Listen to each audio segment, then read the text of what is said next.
The Red Sox held on to win their first game of their final homestand of 2022 with a 4-3 win over the Tampa Bay Rays at Fenway Park. You are Locked On Red Sox, your daily Boston Red Sox podcast. Part of the Locked On Podcast Network, your team every day.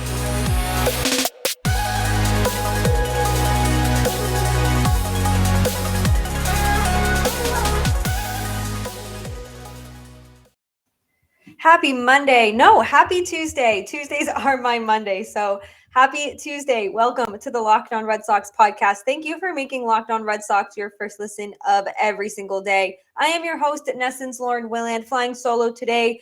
Jake and I, we've been kind of switching off lately. I've been battling a cold. If you can hear that in my voice, I'm sorry.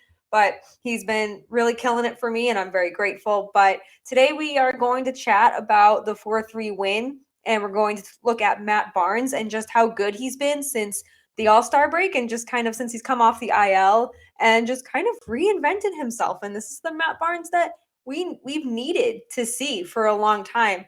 And of course, we have to talk about Rich Hill and if he should come back next year, if the Red Sox should bring him back on a one-year deal, or maybe he said he wanted to pitch half the season. We'll talk about that in segment 2. But the Red Sox, after getting swept by the Blue Jays over the weekend, kicked off the final homestand of 2022 with a win. It's been a long season. We're at the finish line here. It's just been a very long season for a number of reasons for Red Sox fans. But here we are, and we should want it to end on a high note. And the Red Sox took those first steps in doing that on Monday in front of their home crowd. The offense only needed 2 strong innings to really push past the Rays in a game that Tampa Bay clearly had their eyes on the postseason. And listen, these games mean nothing to the Rays at this point. They're going to the postseason. They just kind of need to sleepwalk through these next 3 games and just focus on their next opponent and trying to get to the World Series. So, even though that maybe they're not giving 100%, you still want the Red Sox to win. But despite watching Rich Hill give up a pair of mammoth home runs, I mean, these things were gone in an instant. The Red Sox fans were treated to a game where the Red Sox looked much better than the 86 win Rays. So that was a very good thing to see. The offense where they were able to string together 8 hits, 4 runs. That's all they needed. And that's all they needed to beat the Rays. And even though the Red Sox were shut down by Tyler Glasnow, he was pulled after only 3 2/3 innings, but the Red Sox jumped all over Kevin Hergert, and he has the worst ERA among any pitcher who made appearances for the Rays this season. So if there was any pitcher to take advantage of, it was him, and the Red Sox did that. And the Tampa Bay batters, man, they pretty much swung at everything. There was, like I said, 2 home runs, but they combined for 8 strikeouts and only 4 hits on the night. Like I said, they were swinging at pretty much everything that came their way. Then there was Rafael Devers on the Red Sox side. He had let's call it a perfect night at the plate. He went 3 for 3. He had a double and a sacrifice fly, and that sacrifice fly ended up giving Boston the lead. So that was really the difference maker for Devers and the Red Sox. So that was really good to see Devers. He spoke with reporters just saying he's very unhappy with the season he's had. He thinks he can do better. He knows he can do better between his hamstring injury that he's dealt with and just not feeling like he's been the best version of himself. I think that's finishing 3 for 3 is great. And if he's motivated to be even better next season, that's a good step because we've heard that the Red Sox will be much better in 2023, and a very healthy Rafael Devers will certainly contribute to that. Christian Arroyo also was strong at the plate. He had an RBI double in the 6th inning, and that kind of put the wheels in motion for the Red Sox and their comeback. He finished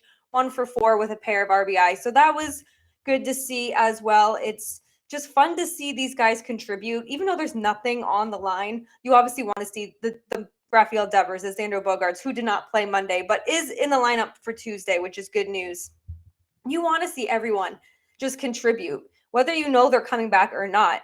And Matt Barnes was a big part of this contribution on Monday night. He is fantastic lately. He has a 1.66 ERA in 23 appearances since coming off the IL. He's also 5 for 6 when it comes to save opportunities. So you look at those numbers now, and you look at those numbers from the second half of 2021 into the first half of 2022. And we've talked a lot about Matt Barnes on this show. We've talked about how awful he's looked, how it's a priority for him to get right because he was nearly unhittable last season at the beginning of 2021. And now that he fell into that weird slump after last year's All-Star game, never could really get out of his own way. And maybe he's finally fixed whatever was wrong with him. He did have the shoulder inflammation. Alex Cora said he was trying to do too much, too much in his own head, and he was trying to make fixes that weren't really necessary. So maybe he's fixed everything and kind of gone back to normal. And if that's the case, that is great news going into next year because maybe he can take back that closer role. Yes, there's always going to be bumps in the road. No one is perfect at their job. No one's a perfect pitcher. No one is going to do their job 100% perfect every single day. But if you can get a 1.66 ERA Matt Barnes for most of 2023, you might have solved your closer problem for next season. Of course, there's still Garrett Whitlock to talk about in that position. There's Tanner Houck, but we can make all those speculations in the offseason here on Locked On Red Sox. But a big part of this win, besides Rafael Devers, Matt Barnes, Christian Arroyo, is Rich Hill. He went 6 innings. He allowed 3 runs, 3 hits. He struck out 6. He did get the no decision, but it was a really great way to end his season, potentially his career in Boston. He is here on a 1-year deal. But it was really good. I think he didn't throw more than 17 pitches in any given inning. He threw 80 pitches on the night. He was just really efficient. And we've seen that from him, Mr. Rich Hill, who doesn't want the pitch clock because he doesn't want to be hurried through his outing. And then Rich Hill, who was yelling at players last week to get in the box, don't be calling time when I'm ready to throw the ball. But so it was just very good to see and a very optimistic end to a season that just has not been kind to the Red Sox. But going into our second segment of the Locked On Red Sox podcast, we are not done talking about Rich Hill. We're going to dive into his emotional comments after Monday's game, Alex Cora's comments as well. And we're going to talk about whether the Red Sox should keep Rich Hill around for next year, part of next year, something in between. We'll get to that as soon as I tell you about BetOnline, because BetOnline is your #1 source for football betting info this season. You can find all the latest player developments, team matchups, news, podcasts, and in-depth articles and analysis on every game you can find right at betonline.net. And as always, BetOnline remains your continued source for all your sport wagering info with live betting, up-to-the-minute scores for every single sport out there. It is the fastest and the easiest way to check in on all of your favorite games and events, including MLB, that will include the upcoming postseason. Maybe as Red Sox fans, we won't have to really have emotional investment into the postseason. You can also check out odds for MMA and boxing and even golf. Head on over to betonline.net or use your mobile device to learn more. That's BetOnline, where the starts. So Rich Hill, he is the man of the hour, the main character, if you will. So the big question about Rich Hill is, should the Red Sox bring him back? He's expressed interest in not only playing for Boston next year, but returning to MLB. He will be 43 next year. And it's amazing what he's doing at the age of 42. He's still been efficient. Has he been perfect this year? No, but like we said in segment 1, no one is going to be perfect at their job. But after the game, Alex Cora just had so much praise for Rich Hill, and understandably so. He was, like I said, he was efficient. He worked quick. He was not throwing a lot of pitches, and he wanted to end his season on a high note. And that's exactly what he did. And Alex Cora said, he can pitch. It's simple. He can pitch. He's very important inside that clubhouse, the way he goes about it. Obviously, everybody knows his story. He's relentless in everything he does. He's a guy, when you sit down with him, it's a nice conversation. He's very intense. He starts talking and he closes his eyes and he goes wherever he goes. We've had some great conversations this season. He did an outstanding job for us this year. And he did. He was reliable in a season that was just riddled with unreliability. Like I said, he wasn't perfect, but he gave the Red Sox a chance to win most nights he was on the mound, especially in the second half. I don't know what he did in the second half of the season, but he did look like a different kind of pitcher, a very effective pitcher, and one that I wasn't too nervous about going on the mound. 9 times out of 10. And Rich Hill understandably was emotional after the game because he doesn't know if he's going to come back to the Red Sox. He said, "This has been such a great clubhouse. That's what makes it such a difficult ending to this season. It just speaks to the character of the guys that are in this clubhouse. This is obviously a place that it would be nice to come back. It would be great to come back and compete for a championship." So we know the narrative going into next season. Chaim Bloom supposedly told Kike Hernandez that he promised this team would be better in 2023.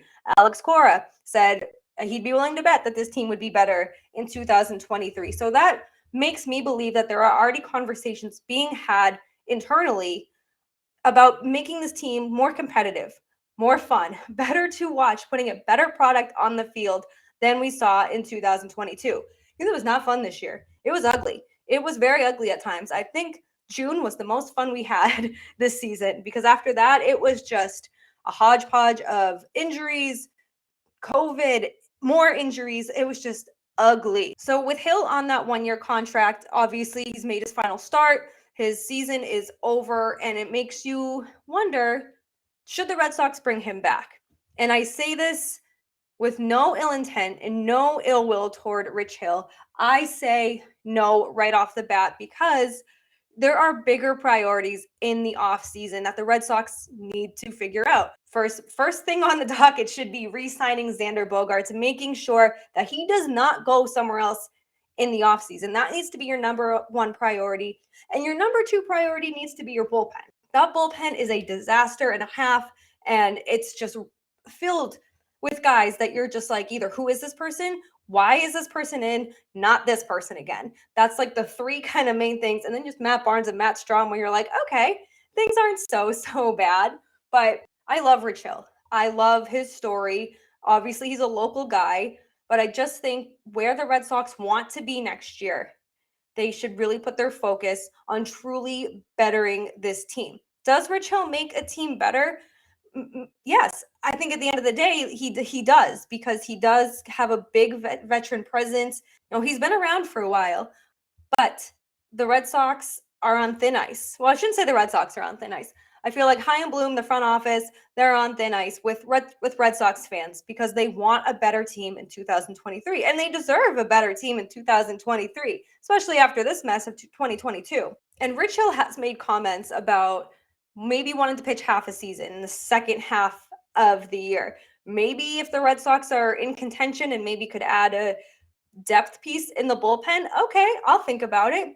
But I think once you get your priorities done, you re-sign Xander Bogaerts, you fix that bullpen, and you go out and get another starter, a solid starter for the rotation. And then maybe you can start kind of adding pieces here and there. Maybe that's a Rich Hill. Maybe that's a depth outfielder. We don't really know. And now that Tommy Pham's option is $6 million more than the original $6 million reported, so it's a $12 million option, it makes you wonder if the Red Sox are either going to try to get him cheaper or just go out on the market and get someone else for a bit cheaper. And you also need to address the leadoff situation here. It's been a mess since Mookie was traded, and I think we definitely saw that coming.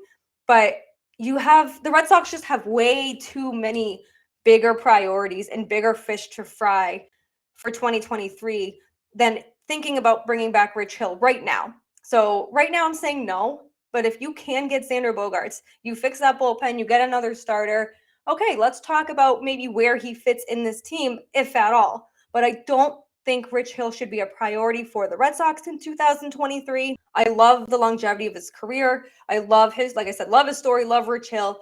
I just think the Red Sox need to put their focus somewhere else in the offseason. And if they can get all that sorted out, then give Rich Hill a call and see what's happening. We have one more segment here on the Locked On Red Sox podcast. As always, we're going to end this show on the Mental Health Minute. So as I mentioned in the intro, I have been battling this cold. It's not COVID, just a regular old cold. The weather is getting colder. We have to turn on the heat. I think we turned on the heat yesterday for the first time. It was cold here in Boston, but I just needed to shout out my husband because he just didn't fail to take care of me. And yes, through sickness and health and blah, blah, blah, I get sick if the wind blows the wrong way. I have a very weak immune system. I constantly get strep throat, ear infections, bronchitis, you name it. I've probably had it. unless it's COVID. Knock on wood, I have not had COVID. And I was pretty much useless for the last few days. I had to work a lot. Thankfully, I'm in a position that I can work remote on days I don't feel well. So I was able to do that. But just to have my husband step up and just be like, I got you. I'll do whatever you need. Yes, I was supposed to do XYZ, but I'll do it. Don't worry, I got you. And then Jake for handling the podcast for the last few days. Teamwork makes the dream work. And it was just a nice reminder that, like, listen to your body. Take a break, because you don't have to push yourself when you're not feeling 100%. I'm not Xander Bogaerts here. I'm not trying to earn myself a giant contract, long-term contract with the Boston Red Sox. So I don't need to play if I'm not 100%. And even though I'm still not 100%, I'm probably like 80, 85. I have much more in my tank than I did for the last like 72 hours. And it was also a good excuse for me to just rest and lay low. I think I have a problem, like I said, listening to my body and just trying to figure out when to give myself a break.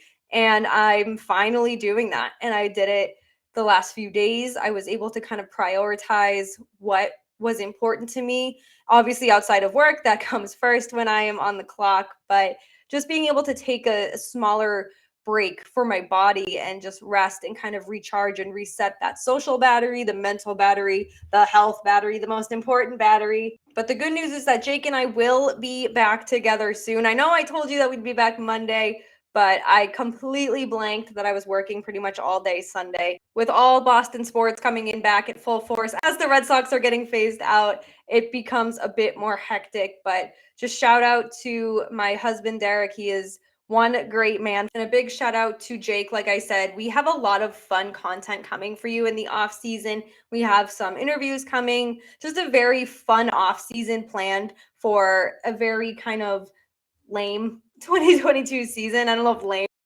is the right word, but we're excited to bring you more content and exciting content, and hopefully bring you some exciting news in the off season. It does figure to be a busy off season one way or another. So we're going to hit the ground running, and we're not going to miss a beat, because we love it here on Locked On Red Sox, and we couldn't do it without you. Thank you for making Locked On Red Sox your first listen of every single day. Please rate, review, and subscribe to Locked On Red Sox right here on YouTube, Apple, Spotify. Wherever you get your podcasts is where you can find us. Follow us on Twitter at LO_Red Sox, Jake at Jake Iggy, and me at Lauren, 3 Laws, Lauren with 4 R's. Be sure to check out all the other shows across the Locked On Network.